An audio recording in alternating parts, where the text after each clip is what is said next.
Okay, in the last lecture we were solving an example. Let us finish it. So the example was looking like this. So the nonlinear element has this type of hysteresis type of behavior.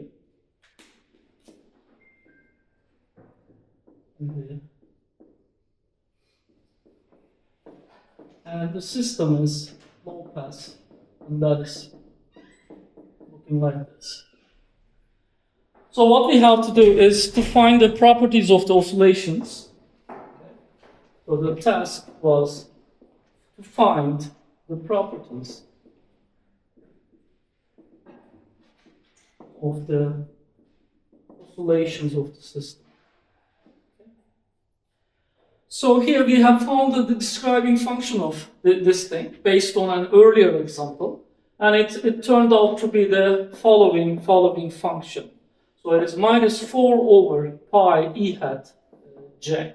So this was the describing function of the nonlinearity, and we actually replaced this nonlinearity by its describing function. So here it would k, which is equal to n of e hat, which is minus 4 over pi e hat j as its describing function, and our system is here looking like this. Okay? That is what we do in describing function analysis.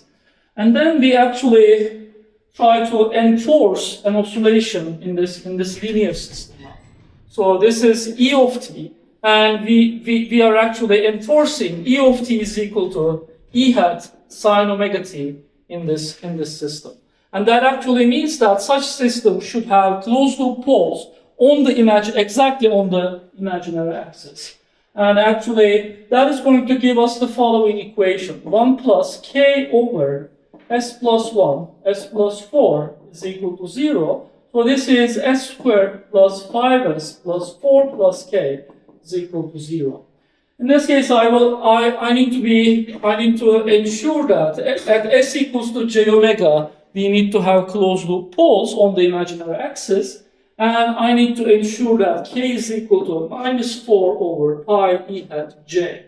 So if I make these substitutions, then I will get the following: minus omega squared plus 5j omega plus 4, and I'm adding k here, minus 4 over pi e hat j is equal to 0. Okay? Let us collect the real and the imaginary parts. 4 minus omega squared plus in j parentheses 5 omega minus 4 pi e hat is equal to 0. So for the right hand side to be equal to 0, both the real parts and the imaginary parts should be equal to 0. This gives us omega squared is equal to 4, meaning that omega is equal to plus minus 2. And I need to make the imaginary part equal to 0 as well. 5 omega minus 4 over pi e hat is equal to 0, meaning that 4 over pi e hat is equal to 5 omega. And that gives us e hat is equal to 4 over 5 pi omega. And if I substitute those omega values here, this is going to be plus minus, again, I have 2 over 5 pi. Okay? These are the possible magnitudes of the oscillations. And remember, I have talked about that these two solutions are the same thing. So we have E hat sine omega t is actually equal to minus E hat, I can write here, sine minus omega t. Okay? That is why here, oscillation frequency minus 2 with the magnitude minus 2 over 5 pi is the same thing as the oscillation with magnitude plus 2 and with frequency plus 2 and magnitude plus 2 over 5 pi. So these two solutions are the same thing. So I can say that I have only a single solution, omega is equal to 2, and I can say E hat is equal to 2 over 5 pi. Okay? So these are the parameters of the oscillations, and I need to find also the stability. I need to investigate the stability of the oscillations. Remember, in the last lecture we talked about this to some extent. So here, if I try to look at the root locus in this case, I have the open loop poles at -1 and -4. And if I complete this root locus, it's going to be looking like this, okay? So it's not going to intersect imaginary axis. And here, the reason is that the root locus is actually plotted only for real k values, okay? That is why here, but here, this k is actually a complex one. So in the standard case, what we have to do here is to use the Nyquist stability criterion. But as I told you, I will not include it in the course. So here I will still try to do the same thing using root locus for this specific example. Okay. So here is what I need to do. Somehow I need to convert this system into some other system where root locus is going to be applicable. Okay. So here is what I can do actually, and what I can write here, this n of e hat is the following. It is -4 over pi e hat j. I could multiply this by omega and divide it by omega. Okay. So here, then I could actually write this as -4 over pi e hat, and I have omega here times j omega. And I can replace this j omega by s, -4 over pi e hat, 4 over pi omega, let us say e hat, times s, where s equals to j omega. Okay? So I could write the describing function in terms of another s parameter, and I could actually take this s into the system. So I could actually write my system as follows. So I have k is equal to, now I will assume that this is my k, 4 over pi omega e hat. The real part is going to be my k. And I will convert my system into this, s plus 1 and s plus 4. This is, in this case, my system. Okay? So in this case, here, my system has actually changed, and I have my k changed. So here we know that this e hat is actually a positive number, so this gain is actually going to be negative when we have oscillations. Okay? So here, root locus is in general plotted for k values which are non-negative. Okay? So there is also another type of root locus that is called complementary root locus, which is drawn for negative k values. If you know complementary root locus, then you can apply it here in this case. Okay? Let us try to apply it. So I have real of s, imaginary of s. Here I need to draw the root locus for negative k values, because here this coefficient is going to be negative when we have oscillations. So I have here the pole locations at -1 and -4. And there is a zero at the origin. Okay. So here I could actually complete this root locus in the following way. If I draw the root locus for positive k values, we see what is going to happen. Still, there is no intersection. This is the root locus for positive k values. But for negative k values, we can actually draw the complementary root locus, and in that, only the asymptotes and the real axis parts are actually going to change. This is my complementary root locus real axis. Okay, I can put some arrows going away from the poles and going towards the zeros. In this case, the asymptote, there is only going to be one asymptote, and it's going to be pointing on that axis. In complementary root locus, the only thing that changes is the real parts included in the root locus and the angle of asymptotes. Okay. In that case, what is going to happen here is this. So one of the roots is going to go there, and this intersection is where our crossing is actually happening. Okay. If you don't know complementary root locus, it's fine. We could actually solve the same problem without using the complementary root locus as well. Yeah, and that is what I'm going to show now. But before that, let us try to look at the oscillation stability here. So when I increase E hat, this is my E hat star. Okay, this is E hat star. If I increase E hat above the value E hat star, okay.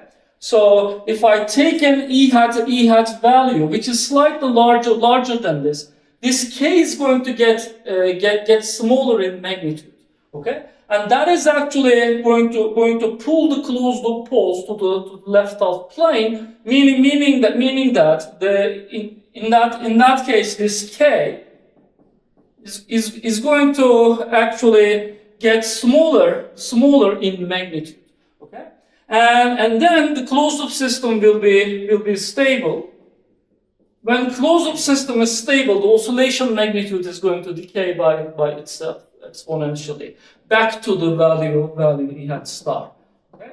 So we see that in this case we see that if we increase the oscillation magnitude artificially to a larger value, it's going to get back to its original value by the system dynamics. And if I look at the other case when E hat is decreased, then this is everything is going to be replaced. So if E hat is decreased below the value of 2/5 pi, in that case the magnitude of K is going to be increased, and that will make the closed loop system unstable, and then E hat is going to get larger by the internal dynamics of the system.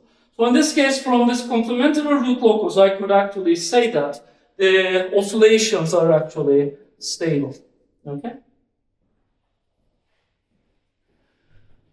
So before I actually complete this example, I could actually try to solve the same thing by using the standard root locus. Okay?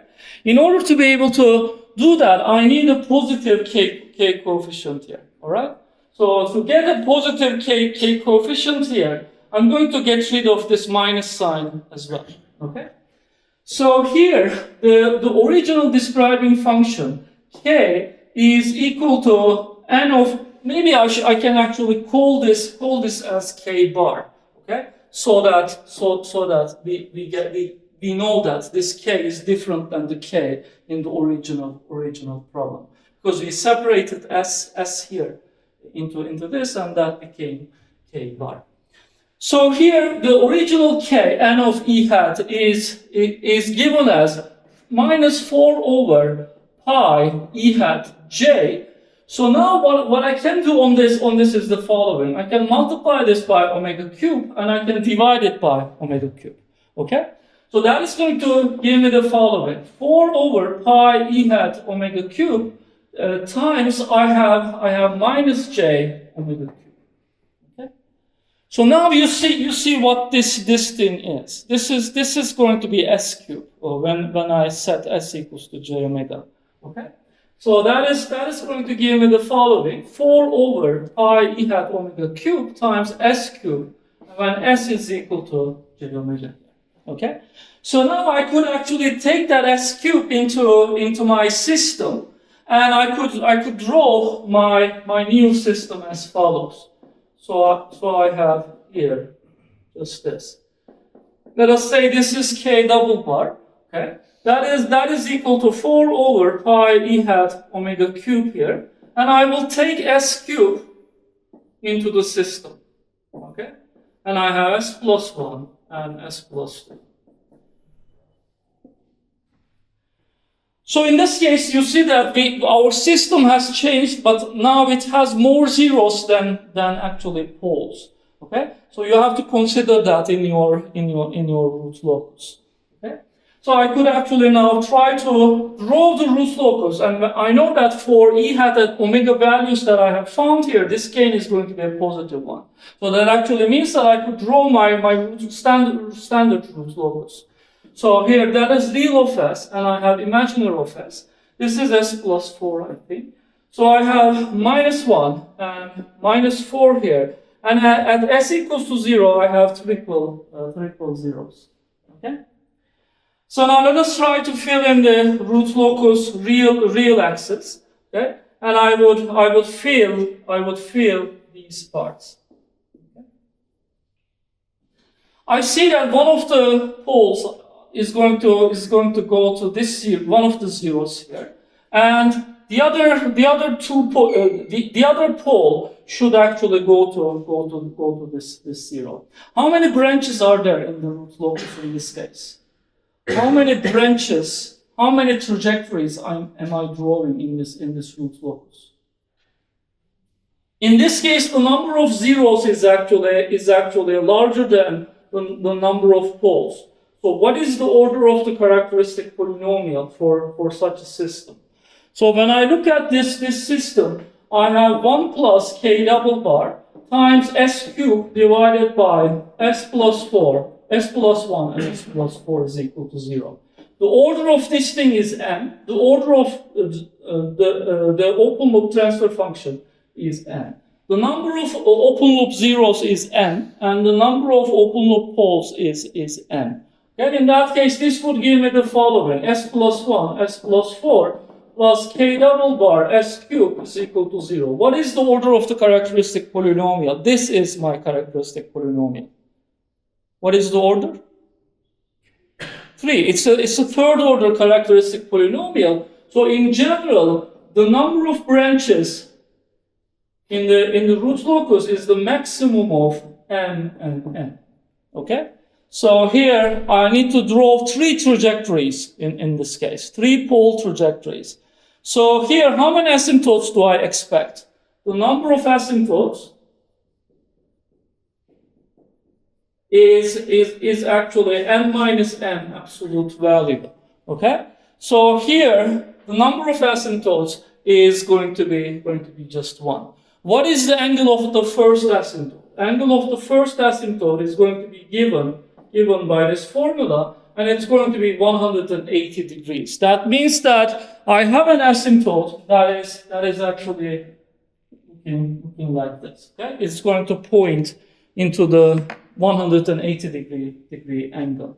So here I will have 3 zeros and I will have 3 poles. Okay? I will have 3 trajectories. Okay? So here, what is going to happen to these trajectories? One of the trajectories is going to start from this pole and it's going to converge to one of these zeros here. The other pole is going to start from here, and where is the other pole going to come from? Where is the other pole going to? It's going to come from the asymptote in this case. Okay, so it's going to come from infinity. And it's going to meet with this pole, and they're actually going to go to these zeros by crossing the imaginary axis. It's like this. Okay, so that is what I have as this root locus. And here I could actually check when that crossing actually happens. So let us apply Raup stability criterion here to this polynomial. It is ks cubed plus s squared plus 5s plus 4. I could actually easily apply Raup stability criterion to this one.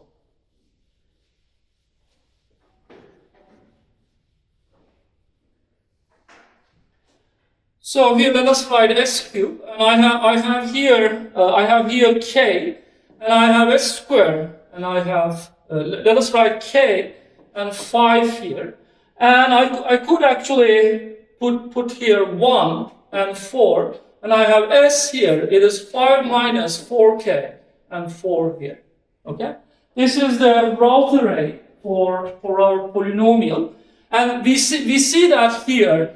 If when k is positive, if k is larger than 5/4, we're going to get two closed loop poles in the right half plane.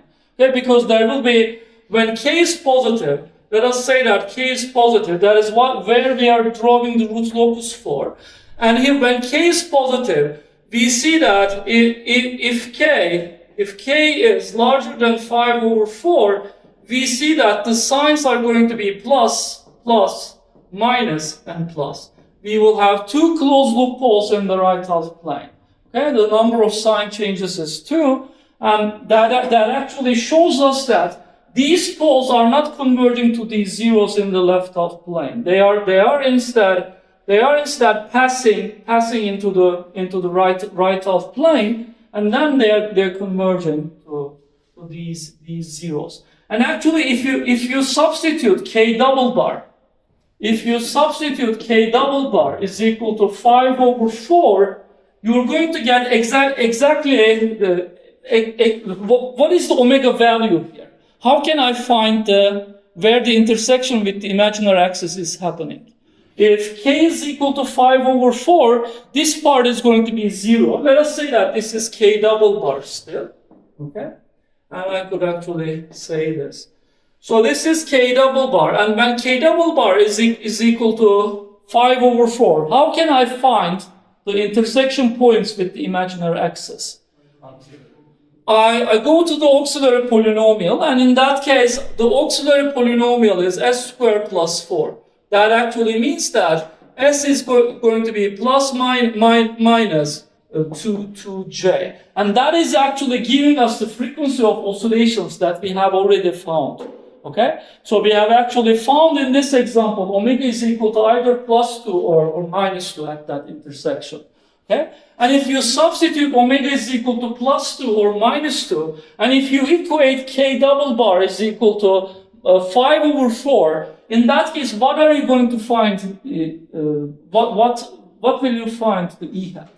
What is going to be the value of E hat that you're going to find when you solve this equation, substituting omega is equal to 2 or minus 2? In that case, you would exactly find our value 2/5 pi, plus minus 2/5 pi. That is the same intersection that we are actually looking for. Okay? So here I could actually try to investigate the oscillations here, stability of the oscillations. And here what I can do is that, again, I could increase E hat value above its standard value, E hat star. And in that case, the magnitude of k double bar is going to get smaller. And I will see that the closed loop system is actually going to be stable in that case. Meaning that E hat is going to be decreased automatically by the system dynamics. Okay? That would actually give us exactly the same conclusion as before, that the closed loop poles are actually oscillations are actually stable for this system. So there are three possibilities when k is complex in this, as in this case. Using Nyquist stability criterion, using if there is a negative k, using complementary root locus for negative k values, okay, or using standard root locus as I did there. Okay, you can use any of this. I really do not mind. Whichever one would you actually prefer? No, I won't ask any Nyquist plots or anything related to Nyquist stability criteria. Okay, so in my mind, it's not included in the exam. But if you would like to solve the question using Nyquist stability criteria, you're welcome. Okay. When checking stability, it's okay to check only E hat increases. Yes. Yes. The other one is going to be usually the same conclusion as before. Any other questions? Mm-hmm.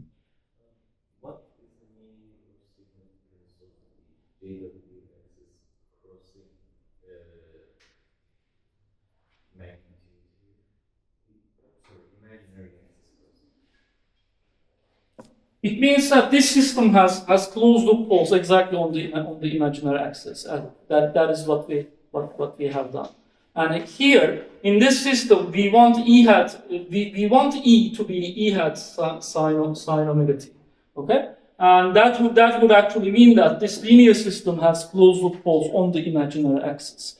And we are asking for which k double bar value we have closed loop poles on the imaginary axis, and that is the meaning actually. Okay, so when we have closed loop poles on the imaginary axis, the oscillations in the system, if closed loop poles are looking like this, sigma plus j omega, then in the time domain, these would appear as e to the sigma t times e to the j omega t. So we see that we have some oscillations and their magnitudes are actually obtained by e to the sigma t. So if sigma is positive, oscillation magnitudes are growing. If sigma is negative, oscillation magnitudes are decaying. And if sigma is equal to 0, I have this type of sustained oscillations. And that is what I'm trying to ensure here. What I meant to ask is that our describing function approach, it should give us the idea that for any low frequency signal at least, once we give it, we're going to see it in the system with a certain magnitude oscillating, right? Yes. And it should follow the frequency of our given signal, as long as it's low. Yes, because in the original system, this system is a low pass system. That is actually filtering the high frequencies, which means that we can approximate the result by using its fundamental frequency. So, if the final signals follow the frequency of the signal that we give as reference, we are not giving any signal. We are assuming the signal E hat sine omega t here. Okay. So if when I replace the nonlinearity by its describing function, it's the only frequency that it can oscillate is omega. So I'm not actually giving this input to the system. System is creating it itself. maybe we give a reference initially to jumpstart the whole thing, but No, actually. So this reference is actually 0 that we have found so far. So we are not forcing the system at all. By its initial conditions, it's creating this frequency. And when I replace this by its describing function, the only frequency that this can happen is where that intersection can happen. It is going to happen, okay? Any other questions?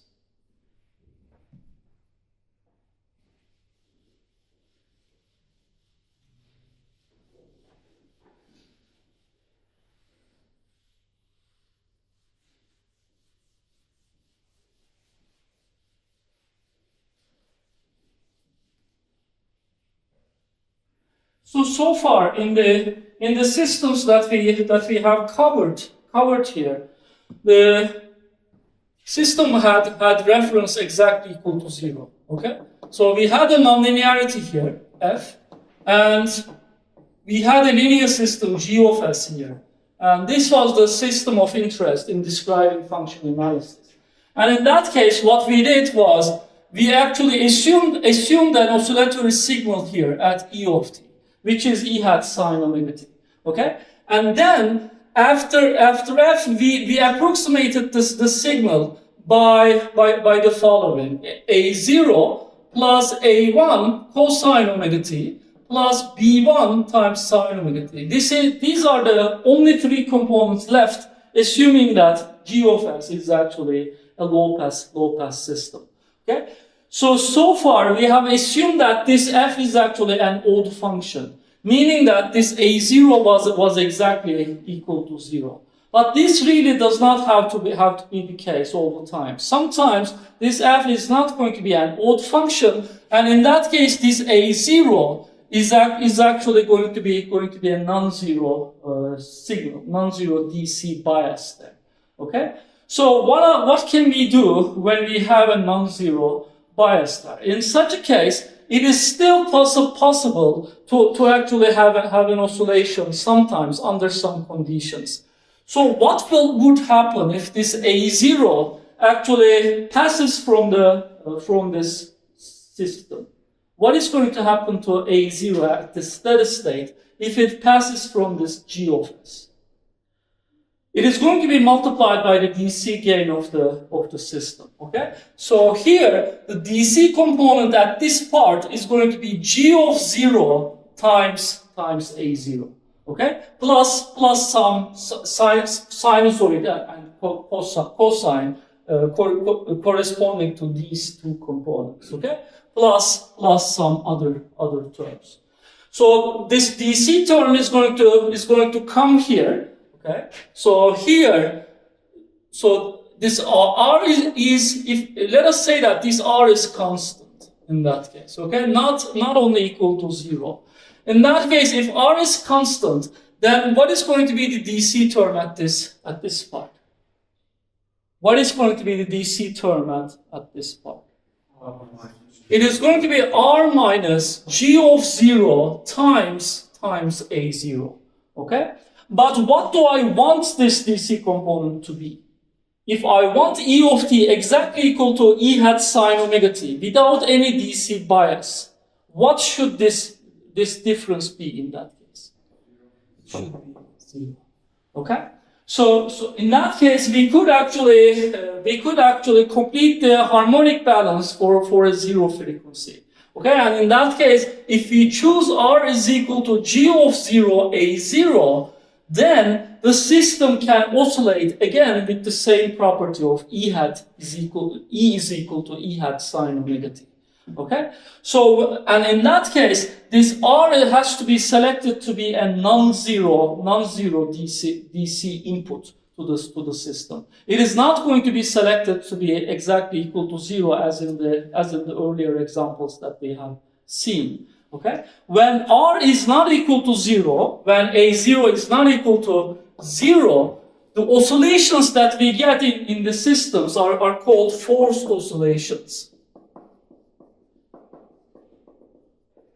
These forced oscillation means that for the system to oscillate, for E of t to be equal to E hat sine omega t, we have to make the reference equal to a specific non-zero value, and choosing R, the reference R, to be a non-zero value means that we are forcing the system to oscillate with that frequency. Okay, so that is why the oscillations that we would get in this case are called forced oscillations. All of the earlier theory would still be correct. Okay, so in this case, for the oscillations, this equation has to be satisfied. E hat omega G of S equals to J omega is equal to 0. This equation is still going to be satisfied, but in addition to that, R should satisfy this equality. Okay? And in such a case, we would still get oscillations by choosing R to be a positive or a negative value, and that is going to mean that we need to force the system by giving it a non-zero reference signal to have oscillations. Any questions?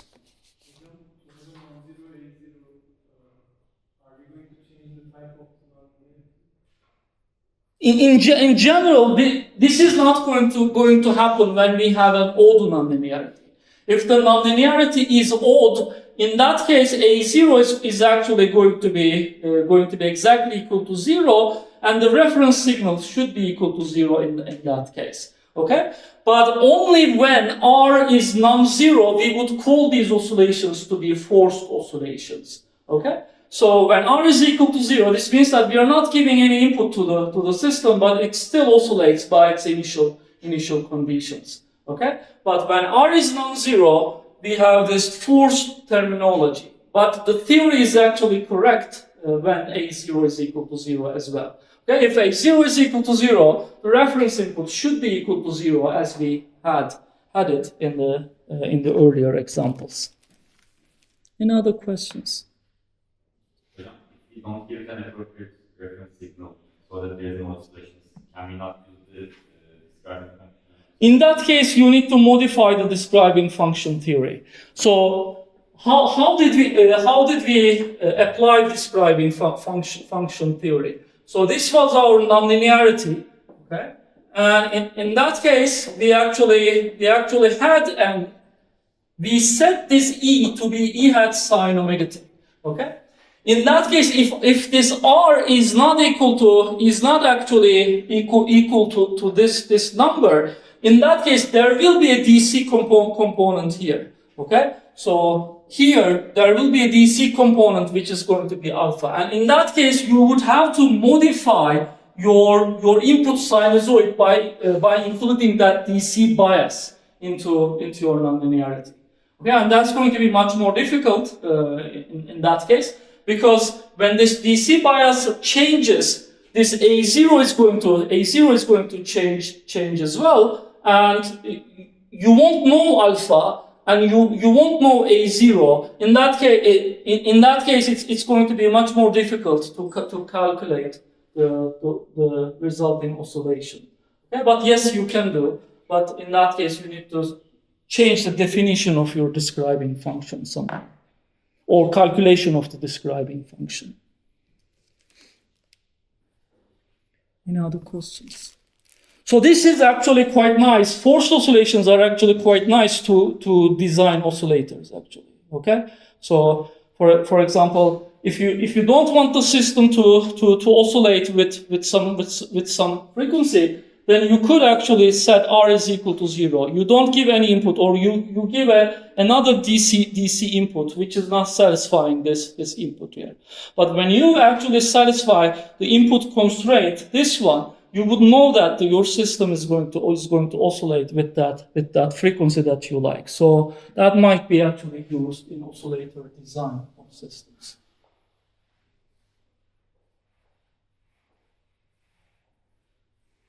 So for these forced oscillations, I have some additional notes. It's just the same things that I said here, but they are explained in more detail. I will not solve any examples on this, but you can actually find questions related to that in the past exam questions and probably problem sets. So, but I'm leaving this part as a reading assignment. So it's nothing more than what I said already here. The derivations of what I said here briefly. So please check them. They should be already in OptiClass. So here this actually completes the analysis part, the nonlinear system analysis part of this course. And the next part that we're going to see is the stability. So we have a theory called the Lyapunov stability theory.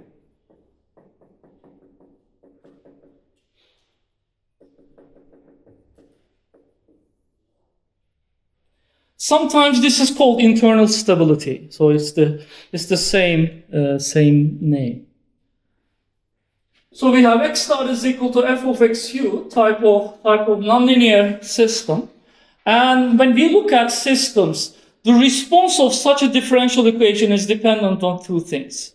The response, in this case, response depends on the initial condition x0 and the input u of t. Okay? That is what the solution of this differential equation would depend on. Okay? That is why in control theory the concepts of stability are actually divided into two. Okay? So we have two classes of stability theory for control systems.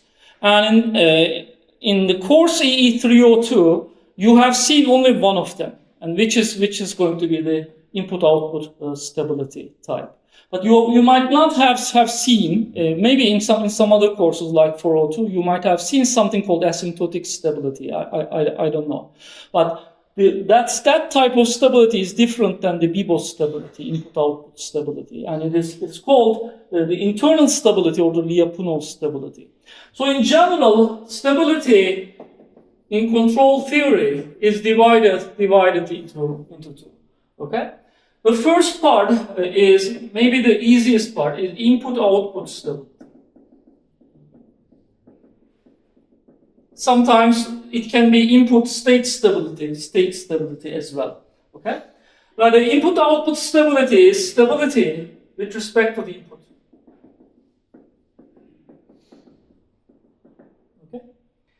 And the most common example of a stability concept in this case is the BIBOS stability. Bounded input, bounded output stability. Okay?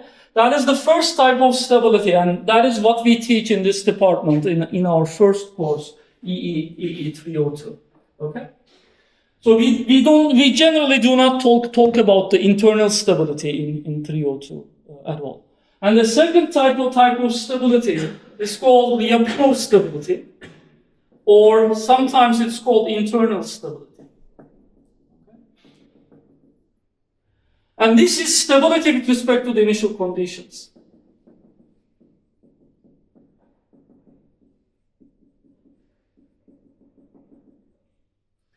In the case of input-output stability, we generally assume that the initial state is equal to 0.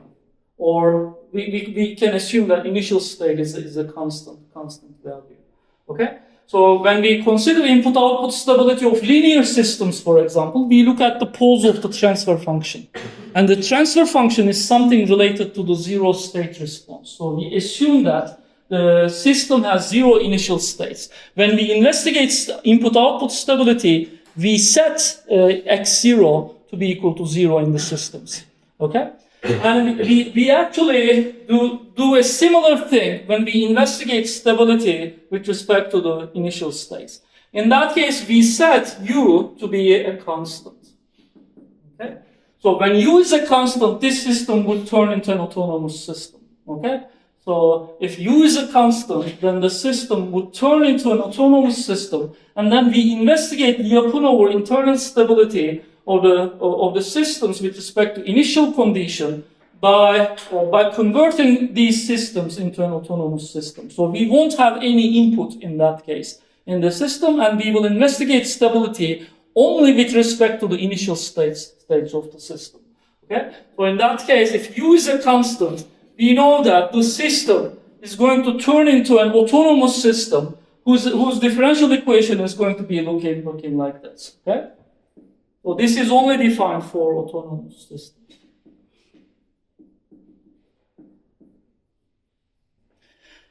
And in this course, actually, we are actually going to be studying Lyapunov or internal stability.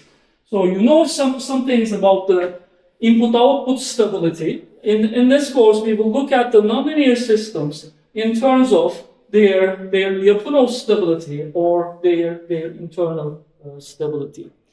And usually, the internal stability investigates, the Lyapunov stability investigates the equilibrium points of an autonomous system. Okay?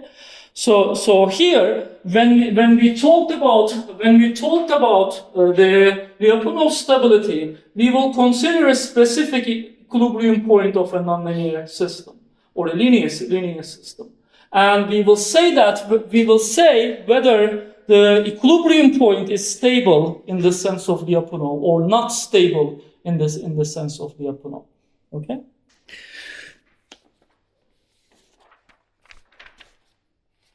So let us write Lyapunov stability investigates stability of equilibrium points. If I have multiple equilibrium points, xe1, xe2, xe3, etc., okay?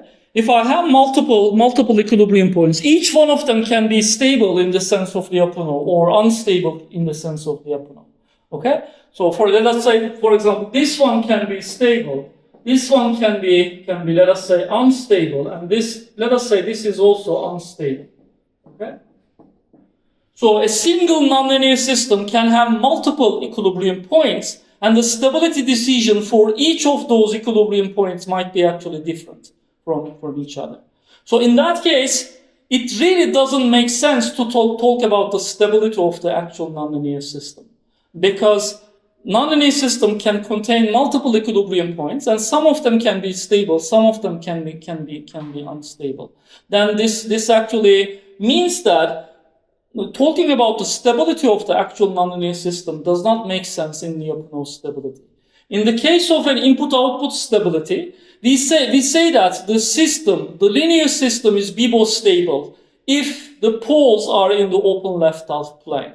We say something about the stability of the system irrespective of the input. Okay? So bibostability is independent of the input of the system. Okay, a system can be, and depending on the input, the system input-output stability really does not change. And in that case, you could actually say that the system is stable or unstable in input-output sense. You can actually say something like that for systems. But in the case of Lyapunov stability, we try to avoid it, okay? Because a single nonlinear system can contain multiple equilibrium points, which can be stable or unstable. And in that case, therefore, we avoid saying that the system is stable or unstable. It really doesn't make much sense. Instead, we specify the specific equilibrium point of the system, and then we talk about the stability of that equilibrium point, whether it is stable or not. So in general, we are actually going to be using the following terminology: equilibrium point,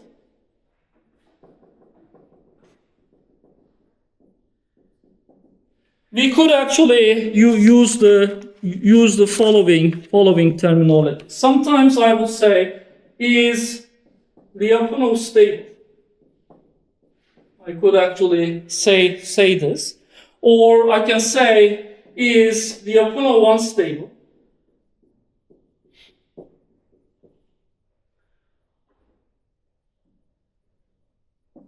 Or I can say stable in the sense of Lyapunov.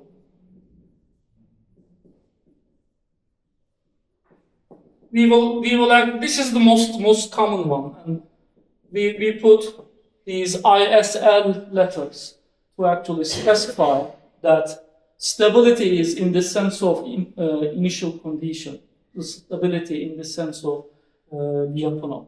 Okay? Or we could say unstable in the sense of Lyapunov. Okay?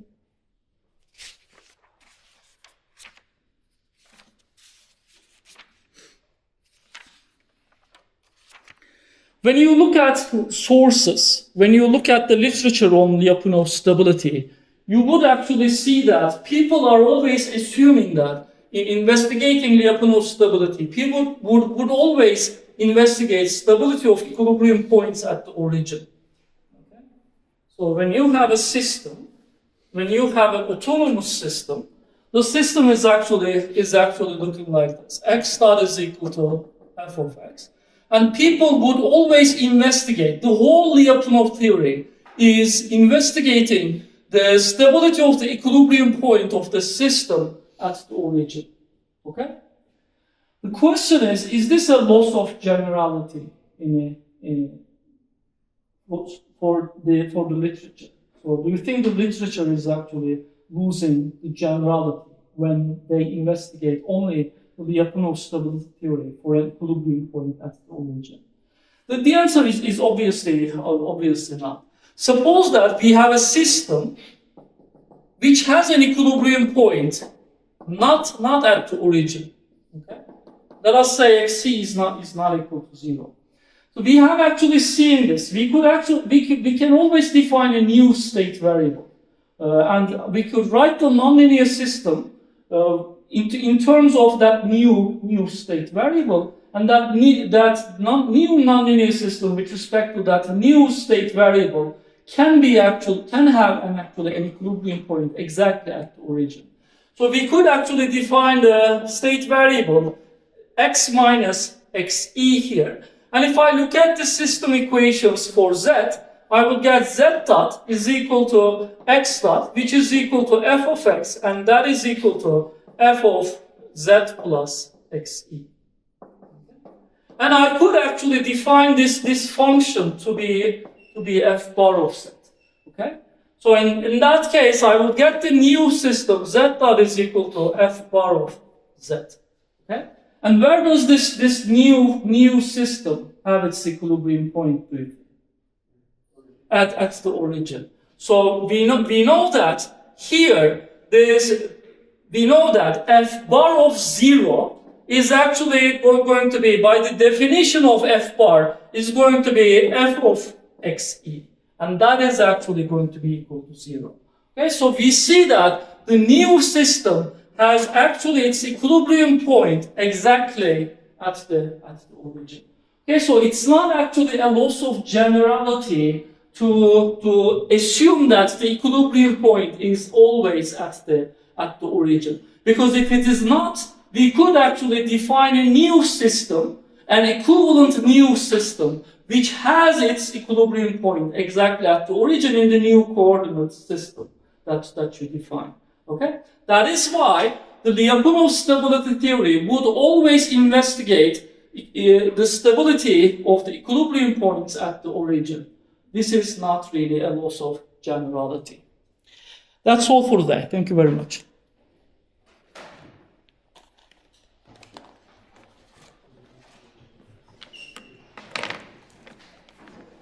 Sınavla ilgili bu akşam e-posta atacağım. Sınavı şuraya kadar yapmak istiyorum. Bir tane şey var, Lecture 3 var.